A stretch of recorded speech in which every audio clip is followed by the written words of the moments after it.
فتح مسجد الأمير عبد القادر أبوابه اليوم لعموم الناس، والذي يقع بجنب هذه الكنيسة التي تم بناؤه على أرضها بعد رحلة طويلة مع القضاء والأحداث التي عرفها المسلمون في فرنسا وفي هذه المدينة. وتندرج هذه المناسبة في إطار الأيام الأوروبية للتراث. Salam alaikum.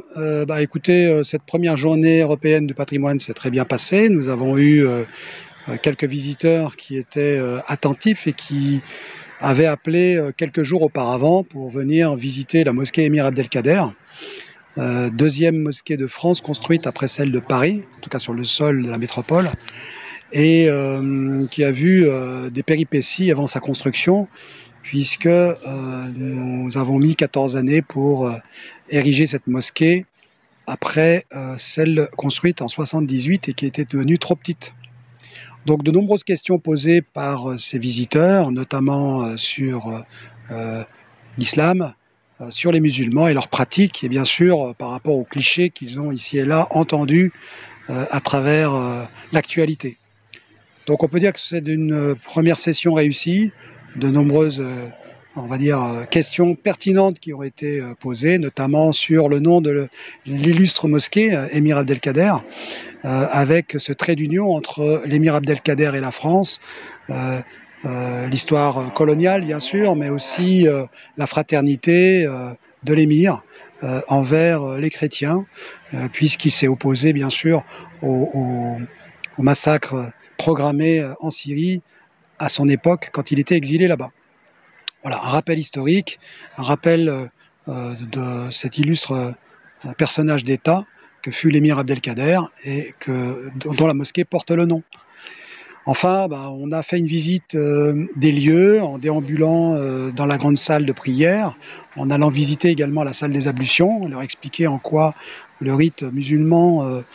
fait qu'il y ait dans chaque mosquée une salle d'ablution avec l'eau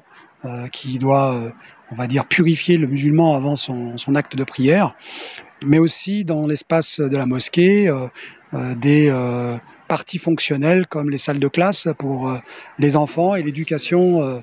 islamique, mais aussi de la langue arabe pour apprendre à lire le Coran notamment. Et enfin, la salle de conférence, sans oublier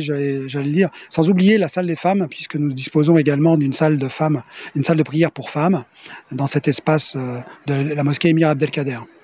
Enfin, la visite s'est conclue avec une conférence donnée à la grande salle au deuxième étage, qui domine, la ville d'Annecy sur ces trois artères de la rue, et qui,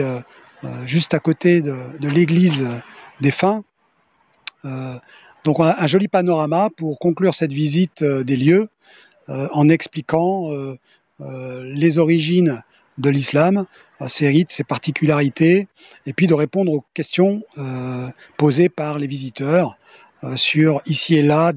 l'actualité, comme le sacrifice de l'agneau, également les fatwas, on a évoqué ce terme tout à l'heure, et puis comment les musulmans en terre d'islam se sont comportés vis-à-vis des religions monothéistes que sont les chrétiens et les juifs.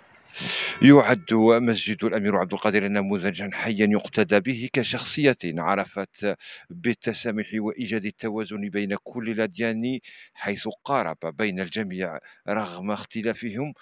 وهو محاولة من هذا المسجد الاقتداء بها. علي مكاوي، أنسي، دزاير تيوب.